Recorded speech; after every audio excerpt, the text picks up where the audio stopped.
Hello. So we're doing this a second time. I'm sorry if my voice sounds any different or kind of spitty. Wearing a retainer, Invisalign or whatever. But we're gonna go back on this again because I have no idea what to record and do some more of my Daybreak 2 unpopular opinions. Now this is really scraping the barrel of what I believe when it comes to certain Daybreak characters or Daybreak itself, because my other ones, you don't want to hear those ones, or I feel like I'm gonna hurt some people's feelings.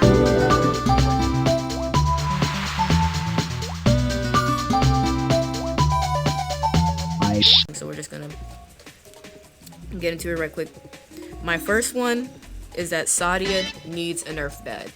Now I know I was saying that Elijah should be nerfed, but after some consideration and hearing people from different sides, I don't really think Elijah needs a nerf, and if he does get one, I think it should be very minor. Like when it comes to his stun speed, it should not change his locker time, like his locker reservation time, I'll call it that, the amount of time he needs to stay into a locker. But that's aside the point. Take this into consideration, right? Saadiya is an 8/8. Her perk blocks off a vault, to which she's meant to just leave it completely, or hold it and then leave whenever the transition on whatever side works. Now, keep in mind, this 8/8 with a vault block has a cooldown that is barely over 30. Daybreak, Saadiya has been out for what, 2 years now? The Saadiya, the multiple Saadiya nerf is good. Don't get me wrong. The multiple Saadiya's nerf is good, but the cooldown, I feel like the cooldown should be raised slightly, maybe to no higher than 40 or 43, but that's my opinion. I don't play Saadiya enough.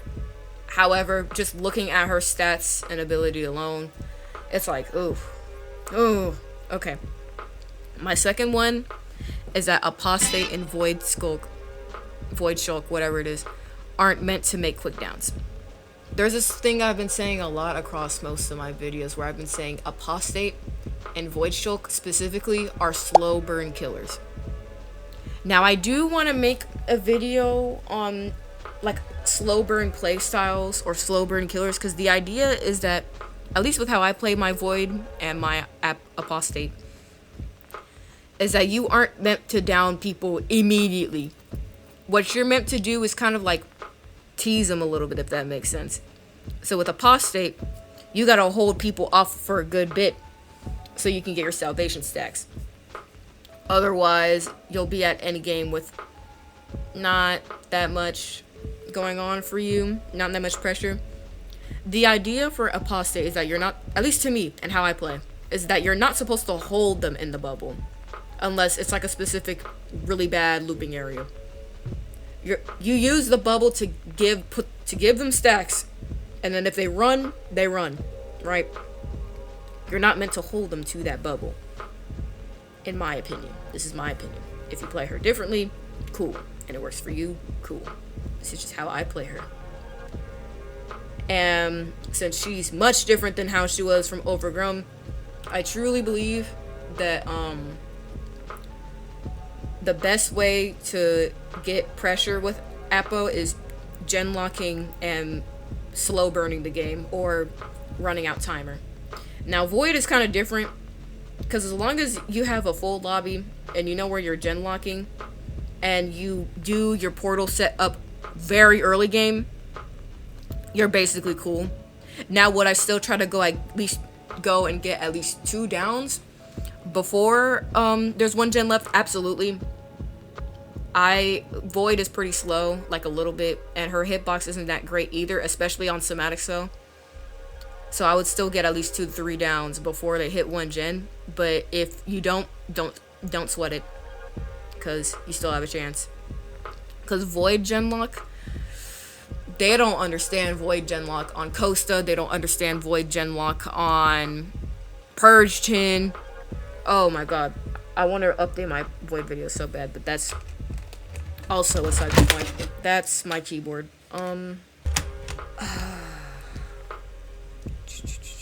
Okay. My third, well, technically, whatever it is Costa needs to be shrunken like Camp Clearwater version 2.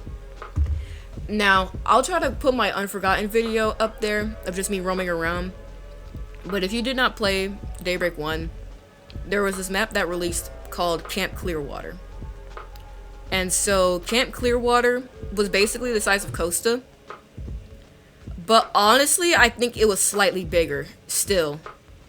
But Camp Clearwater was just this humongous campsite. Like imagine 3 Roanoke's side by side with each other. That's basically what it was, if not 4 Roanoke's even. Imagine 4 Roanoke's together. And if you have like a Becca or a Sarah on that map as killer, oh nah, you're done. You were done for. No, it was horrid. So I think Costa should get the what is it called? Raccoon City Police Station treatment? No, Raccoon City Police Department, the RPD treatment, where they should have one side of Costa be one map and the other side be another map. Now, if they just cut it in half completely like Clearwater, that's cool. And I know they put a lot of hard work into it, and there's a lot of cool references, so I still do want some of them references to stay. But in terms of, like, general balancing, that map is huge. Too big for 8 survivors. At least compared to some of the other maps they've had. It's still achievable to win on that map, don't get me wrong. But just cutting back some of the space, I feel like, would benefit both sides greatly. Like, even if it's just removing one section. So, like, if we bumped everything closer to shoreline, like, that wouldn't be bad. Or remove the shipyard section and shifted the gate over to, where's a good place to shift gate to? Shift gate to, well, you don't want it on one side either. Just somewhere. Like, it can be done. That's my opinion, though. Now, for my fourth one, some killers should have had capable skins a long time ago. I don't know how it's been 3 to 4 years, and Slasher, Unforgotten, and literally any killer that has been there since Daybreak 1 still does not have a capable skin. The only killers who really have a capable skin are Host, Ghost, and Stalker. I can't really think of any other one. And what's so weird about that is, how did Stalker get a capable skin before the Slasher, by the way? How does that make sense? And with the introduction of capable portraits, I would like to see some killer capable portraits in the spring update. I doubt they'll do it because it's not like the survivors will see it. But I still think it would be cool, at least for the general player themselves, to be like, to see that capable portrait of their killer, to show that they're getting good and they're gaining experience. That's the main thing. It's to reward the person for playing killer. Excuse me, let me reword this. It's to reward the user who plays killer often, that their experience is not in vain. Because some killers are harder to capable than others. I.e., werewolf, watcher, sort of, all that jazz. So yeah, I would love to see more capable killer skins, hopefully by the spring update. And now my fifth one, Warden's kit needs a bit more appreciation. People say that Apostate is underrated and not meta, but when's the last time you've really seen Warden players like that? The only time I've really seen Warden players was frequently in Daybreak 1, because that's when I joined in your Bonds chapter. And I've actually seen a decent amount now, like very recently, like within this week I've seen like 3 to 4 alone. But Warden's slow buff is not to be taken for granted, y'all. I know he's getting revamped or just completely changed, but I don't know what they're going to do to his kit in that instance. I'd take advantage of his kit. I would one day like to capable him. I think that is something I do want to do. But just know that despite Warden's actual character, he does have a good kit. And the gen locking with him can actually be very scary. I've seen it firsthand. So just give Warden's kit a little more appreciation. Like, give a Warden main a pat on the back. Because it used to not be AoE. The only time you'd be able to get a slow with Warden's projectile is if it was a direct hit. The AoE is just being nice. So I hope y'all remember that. Take that AoE for granted. And now my last one. Still debating if I should even say this one, because this is just barely dipping the spoon into the soup of most of my deep-rooted opinions when it comes to the community. But devs, listen to me when I say this right now. People should be held more accountable for their behaviors in the community. It should not have taken this long to switch feedback and suggestions into Google Forms. It should not have taken this long to actually start paying attention to the community and looking at these odd, obscene behaviors and not only feedback but data and all these things. Not necessarily like exploiters in the physical game, but just centered around the community and the things they say. It should not take revamping the game multiple times for you to actually start caring about the things these people say. Because your community is your game. Keep that in mind. Your community is your game. Not only is it your game, but it's your future viewers. If your future viewers automatically have a negative assumption about your physical community, you're not going to attract anyone. You see what Forsaken is doing? Forsaken actually kind of gives a shit. Not to say that you don't give a shit, because you have been giving a shit. You gave a shit in Daybreak 1. You gave multiple shits. And we love that. Daybreak 1 had this, although people were still obscene, there was a sense of community. There was a sense that we were being listened to.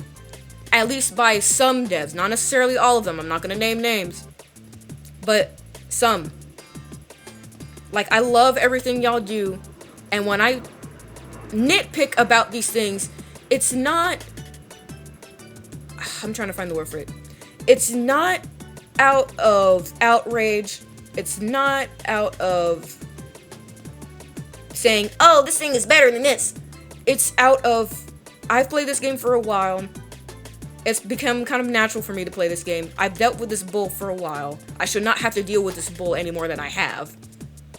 And I want to see this game better itself. And I want to see the devs better, not only better themselves, but better understand what the community wants and how the community needs to be tamed. Because I had those questions on that doggone Daybreak Family Feud for a reason. I only bring up all this stuff, I don't want to repeat myself, but it's really put the nail in the coffin. Daybreak 1, y'all enabled the community a lot for not following y'all own rules. I'm not gonna sugarcoat it. Y'all enabled them. Not all of y'all, but some.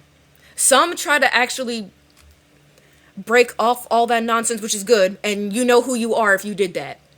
But if you didn't, and you enabled it, the way that they've turned out is your fault. I'm not gonna sugarcoat that. That's on you. So the fact in the recent year and a half, the fact that they've been kind of honing in on these behaviors that aren't being followed by the rules and kind of abiding by their own is really good. I'm proud of that progress. I want to see more progress like that. Please continue to control your community. These rabid New York rats. And yeah, just please better the behavior of these people, because sometimes it feels weird even calling myself a Daybreak content creator because of the bull this community does. And it's the community's fault and the people who enable the community's fault. It's both sides. It's a double-sided coin. Excuse me, my retainer. And I wouldn't be saying this either if I didn't have experience. I've been in the Daybreak server for nearly 4 years, I think. Well, approaching 3. I don't think it's 4. But, no, yeah, actually. 3 years, on the way to 4. I'm an adult now. I've been dealing with this bull. I've been cyberbullied in that server. I've been called slurs in that server. That's a long time ago. I'm not going to hold a grudge to that. But keep going in the way you're going with paying attention to the community and their behaviors. And I think you'll be just fine. I think you will be just fine. I don't know if I'm going to keep that whole section in. But if that speaks to some of you, whether you be the average player, part of my community, part of the Daybreak community, or a developer, cool. I'm not going to elaborate any more than that unless I make a specific video on it, but that's scraping the bowl of some of my thoughts when it comes to community and how they've been treated. Well, not treated, how they've been ignored in a sense. But yeah, just Daybreak, keep doing better, keep acknowledging, and you will be just fine. I love what you do. You all are very intuitive. I just want to see betterness. That's all I'll say. Love y'all. Stay creative. Take care of yourself. Be with the ones you love. Peace.